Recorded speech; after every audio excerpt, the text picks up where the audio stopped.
राजनीति में बयानबाजी तो आम बात है, लेकिन जब किसी सम्मानित और वरिष्ठ नेता पर झूठा आरोप लगाया जाए तो न केवल राजनीति का स्तर गिरता है बल्कि देश की राजनीतिक संस्कृति भी शर्मसार होती है।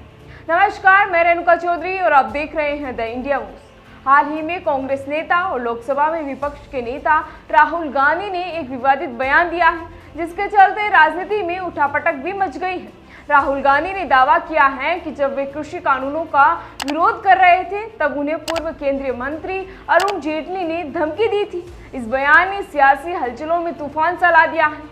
खास बात तो यह है कि राहुल गांधी का ये दावा तथ्यों के बिल्कुल विपरीत है, क्योंकि अरुण जेटली का निधन 2019 में हो गया था, जबकि कृषि कानून 2020 में संसद में पेश किए गए। वहीं लोकसभा में 17 सितंबर को और राज्यसभा में 20 सितंबर 2020 को पेश किया गया था। तो फिर ये कैसे संभव है? ये सवाल गलियारों में हलचल भी मचा रहा है।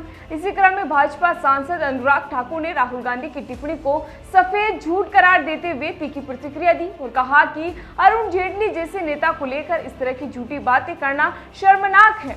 अनुराग ठाकुर ने कहा कि जेटली न केवल भाजपा के भीतर बल्कि विपक्षी दलों में भी अत्यंत सम्मानित थे, जिन्होंने हमेशा विचारों का आदान प्रदान लोकतांत्रिक तरीके से किया और कभी किसी को धमकाने जैसा व्यवहार भी नहीं किया है।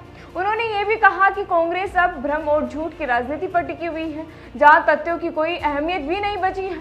अनुराग ठाकुर ने कहा कि अरुण जेटली जैसे नेता ने राजनीति से ऊपर उठकर काम किया है और वे हम जैसे हजारों कार्यकर्ताओं के लिए एक मार्गदर्शक और अभिभावक के समान भी थे।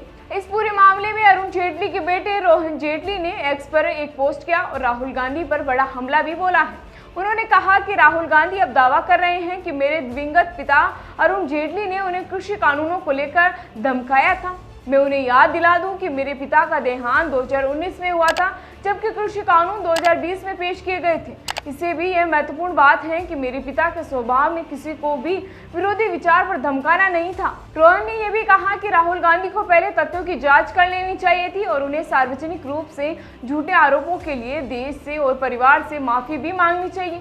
इस पूरे मामले ने साफ कर दिया है कि राहुल गांधी का बयान सिर्फ राजनीतिक प्रचार और भ्रम फैलाने का एक और प्रयास है, जिसका कोई आधार नहीं है।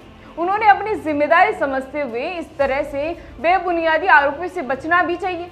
जानकारों का तो ये भी कहना है कि ये पूरा विवाद ये दिखाता है कि राहुल गांधी तथ्यों की अनदेखी कर बेबुनियाद आरोपों के जरिए केवल सस्ती लोकप्रियता और राजनीतिक फायदे की कोशिश भी कर रहे हैं।